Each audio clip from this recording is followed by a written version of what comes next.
حضرت ابو ذر غفاری کو حضور نے فرمایا تھا یا ابا ذر جدد السفینۃ فإن البحر عمیق، فرمایا ابو ذر اپنی زندگی کی جو کشتی ہے نا اس کو ہمیشہ اپنی نگاہ کے سامنے رکھنا، ہاں جی، اس کی جو ہے وہ تجدید کرتے رہنا، دنیا کا سمندر بڑا گہرا ہے، یہ نہ ہو کہ تیری کشتی کسی بھنور میں پھنس جائے۔ یہ ابو ذر غفاری کو حضور نے فرمایا یا ابا ذر جدد السفینہ، فرمایا ابو ذر کو ہے لیکن مراد امت تھی، ہاں جی، ابو ذر غفاری سے بڑا تو نہ آسمان کے نیچے یا زمین کے اوپر اتنا سچا آدمی تو آج تک چلا ہی نہیں، حضور نے فرمایا۔ اور جو اتنے متوکل تھے کہ جو صبح کا کھا کر شام کا رکھنا بھی خلاف توکل سمجھتے، ان کو حضور نے فرمایا یا ابا ذر جدد السفینۃ فإن البحر عمیق، فرمایا اپنی کشتی جو ہے اس کو ہمیشہ اپنی نگاہوں کے سامنے رکھنا، یہ نہ ہو کہ دنیا کے سمندر میں تیری کشتی پھنس جائے۔ وَخُذِ الزَّادَ كَامِلًا فَإِنَّ السَّفَرَ طَوِيلٌ، فرمایا کہ بہت ساری نیکیاں اکٹھی کر لینا، بہت سارا جو ہے وہ اپنا نیک اعمال اکٹھے کر لینا، جس سفر پر تو نے روانہ ہونا ہے وہ بڑا طویل سفر ہے، سفر کے حساب سے جیب خرچہ بندہ لیتا ہے، تو فرمایا وَخُذِ الزَّادَ كَامِلًا فَإِنَّ السَّفَرَ طَوِيلٌ، فرمایا بہت سارا نیک عمل جو ہے وہ اکٹھا کر لینا، جس سفر پر تو نے جانا ہے وہ بڑا طویل ہے، اور وَخَفِّفِ الْحَمَلَةَ فَإِنَّ الْعَقَبَةَ قُعُودٌ، فرمایا دنیا کا مال تھوڑا جمع کرنا، جو گھاٹی تو نے چڑھنی ہے وہ بڑی مشکل ہے، یعنی آخرت کی گھاٹی، دنیا کا مال تھوڑا اکٹھا کرنا۔ وَأَخْلِصِ الْعَمَلَ فَإِنَّ النَّاقِدَ بَصِيرٌ، فرمایا عمل خالص کرنا، اس لیے کہ جس کے ساتھ تیرا سودا ہونا ہے نا وہ مال دیکھ کر لیتا ہے۔ تو آیا نہ درتے کیوں بد نصیبہ، اور تو آیا نہ درتے کیوں بد نصیبہ، ہزاراں رنگاں وچ رنگیں دے مومن، کیوں جی؟ اور ہمارے بزرگوں نے لکھا ہے یہ روایات کے اندر، یہ روایت موجود ہے کہ جب حلیمہ سعدیہ آئی نا پچھلے ٹائم، تو جب نبی علیہ السلام چشمان مبارک بند تھیں، تو جب وہ قریب ہوئی نا تو حضور نے جتنی بھی پہلے آئیں مبارک آنکھیں نہیں کھولی، لیکن جب وہ قریب آئی نا تو حضور نے آنکھیں کھول دی، حضور نے آنکھیں کھول دی، اور کھول کر حضور مسکرا بھی پڑے، اور ان کو بتایا امی جان میں تو صبح کا انتظار کر رہا تھا، آپ ابھی آئی ہیں، بس اتنی جنوں تسی نہیں چاہیا میں تے چاہی وینی ہاں، اور ساڑھے پنجابی دے شاعر کہندے جنوں تسی نہیں چاہیا میں تے چاہی وینی ہاں، لا لامنا دا میں تے نال لائی وینی، کیوں جناب؟ انہوں نے کہا حلیمہ سوار بدلیا کہ سواری بدلی؟ انہوں نے کہا نہیں سواری نہیں بدلی، سواری تو ہوئی ہے، سوار بدلیا۔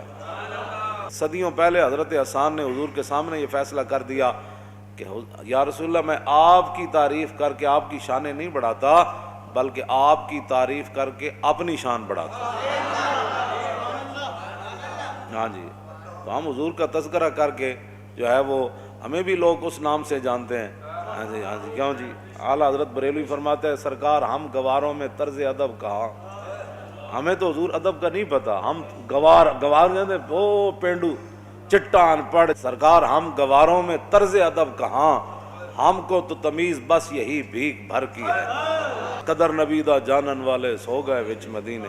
اعلیٰ حضرت کہتے ہیں حضور سانو اتنا پتہ ہے کہ جس شاید بھی لوڑ ہوئے ایسا بھیک تواڈے کولوں منگنا۔ اقبال کہندا چوں شوت اندیشہ قوم خراب نا سرا گردت بدستش سیم ناب، اقبال کہندا جس ویلے قوم دیاں فکراں تے سوچاں مر جان نا انہاں دے ہاتھ وچ سونا بھی دیو نا تو مٹی ہو جاندا، ہاں جدوں انہاں دی فکراں تے سوچاں جدوں مار دتیاں گی، کیوں جی؟ زسیما ہے کہ سودم بردر غیر سجود ابو ذر و سلمان نیایت، اقبال کہندا جڑیاں پیشانیاں غیراں دے در تے گھس گئیاں نا ہن انہاں کول تو تمنا رکھنا تے ابو ذر تے سلمان فارسی جا سجدہ نہ کرنا، بند بر پانیس بر جالو دل است مشکل اندر مشکل اندر مشکل است، اقبال کہندا جڑا انگریزاں جکڑ بند لایا نا بند بر پانیس بر جانو دل است، اقبال کہندا جڑا انگریزاں جکڑ بند انہاں تے لایا نا او پیراں دیاں بیڑیاں انہاں نہیں پائیاں، انہاں تے بر جانو دل است، اقبال کہندا انگریزاں انہاں دی روح تے انہاں دا دل بند دیتا ہے، ہاں جی، بند بر پانیس بر جانو دل است، کہندا او بیڑی تو توڑی جا سکتی جناب، لوہے نہ لوہے نو تو کٹیا جا سکدا، لیکن کہندا مشکل اندر مشکل اندر مشکل است، کہندا یہی تو مشکل ہے کہ جڑا انگریز جکڑ بند انہاں نو لا دیتا دل تے روح انہاں دی ختم کر چھڈی، ہن اقبال کی کرے تھے جناب آگے، ہاں جی ہاں جی، تے انہاں دی روحاں تے او پائنج کر کے جناب ਇੰਜ ਕਰਕੇ ਉਹਨਾਂ ਜਨਾਬ ਜਕੜ ਬੰਦ ਲਾ ਦਿੱਤੇ। ਸੋਚ ਹੀ ਉਹਨਾਂ ਦੀ ਬੰਦ ਕਰ ਦਿੱਤੀ ਹੈ। ਮੈਂ ਗੱਲਾਂ ਕਰਨਾ بعد جا کے تبصرے کرنے ایویں مولوی لگا رہا ہے۔ یہ زمانے کے حالات اور وقت کے تقاضے اور ہیں۔ کیوں جی؟ شعر بیدار از فسون میش گفت انحطاط خیشرا تہذیب گفت۔ اقبال کہندا ایک شعر انہیں بکریاں نپیاں تے بکریاں کو بڑی چلاک سی، کیوں جی؟ بڑی مبلغہ سی، انہیں بکری نے بڑی تبلیغ کی تھی اس نے شعر نے، انہیں کہ آپ کو شرم نہیں آتی؟ آپ ہمیں کھاتے ہیں، قیامت والے دن اللہ کو کیا جواب دیں گے؟ آپ ہمارا خون گوشت پیتے ہیں۔ وہ شعر ڈر گیا، انہیں کہا واقعی اللہ دی بارگاہ وچ کی جواب دیاں گا؟ وہ شعر کہندا اچھا ہن پھر کی کراں، کھانا تو میں ہے۔ انہیں کہا اسی بھی گاہ کھاندیاں تسی بھی کھاؤ، کیوں جی؟ ہاں اقبال کہندا وہ شعر بیڑا نال گاہ کھان لگ پیا۔ ایک بندہ کولوں گزریا تو انہیں ویکھیا وہ شعر بکریاں پہ چرے، وہ کھڑا ہو گیا، انہیں کہا شعرا تینوں کی ہویا؟ انہیں کہا ایک بھیڑ آئی سی انہیں مینوں تبلیغ کیتی سی۔ ہاں جی، تو انہیں کہا جلیا تیرا یہ کام نہیں، جا کے گوشت دی لذت لے۔ جدوں شیر جھپٹ ماری بکری نو دم تے گھسا بیٹھے سی۔ 72 سال دین دا تساں انج کر کے ہن دین دی گل کریے تو دن تے تسی گھسا بیٹھے ہو۔ او آیا او آیا او آیا او آیا، آوے ہی آوے جاوے ہی جاوے، دن تے تسی گھسا بیٹھے۔ ہاں جی، فلانے دے نعرے وجن گے، فلانے دے نعرے وجن گے، تسی نعرے وجا کے دین دا کدی بھول کے بھی تسی نا نہیں لیا۔ جیسی لینا شروع کیتا ہے تسی ساڈے خلاف سازشاں شروع کر دیتیاں۔ لبیک کا نعرہ بھی سیاسی بن گیا۔ یہ سیاسی نعرہ نہیں ہے، بلکہ یہ لبیک کا نعرہ ہر لمحے رسول اللہ کے ساتھ تجدید وفا ہے، تجدید عہد ہے۔ ہاں جی، ہر وقت حضور کے ساتھ تجدید عہد ہے کہ یا رسول لبیک کا معنی ہے حضور میں بھی حاضر، میری اولاد بھی حاضر، میرا مال بھی حاضر، میری عزت آبرو بھی آپ پر قربان ہونے کے لیے حاضر۔